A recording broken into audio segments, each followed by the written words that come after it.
আমাদের দৈনন্দিন খাবারের তালিকায় কিন্তু ছাতু থাকে, আর এই ছাতুর উৎপত্তি হয়েছিল বিহারের মগধ অঞ্চলে, যেটিকে ছাতু ঘোল বলা হতো। ধীরে ধীরে উত্তর পূর্ব ভারত যেমন উত্তরপ্রদেশ, ঝাড়খণ্ড প্রভৃতি জায়গায় ছড়িয়ে পড়ে এই ছাতুর গুণাগুণ।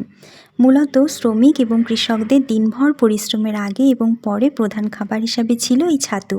ভাজা ছোলা, গম, যব এগুলি থেকেই মূলত এটি তৈরি করা হয়। এছাড়া ভাই ছাতু নামে একটি লোকজ উৎসব আছে, যেটি ভাইদের মঙ্গল কামনায় বসন্ত সংক্রান্তিতে পালন করা হয়, অনেকটা না ভাইফোঁটারই মতো। এছাড়া তেলেঙ্গানায় বটুকাম্মা উৎসবের প্রধান প্রসাদ হিসাবে কিন্তু ছাতু ব্যবহার করা হয়।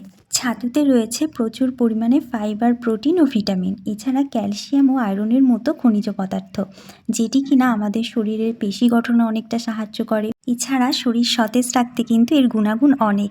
মূলত এক্সারসাইজের পরে যদি ছাতু খাওয়া যায় তাহলে কিন্তু সেটি বেশি উপকার। আজ তবে আসি, টাটা। আর যদি ভালো লেগে থাকে অবশ্যই লাইক, শেয়ার, সাবস্ক্রাইব করবেন।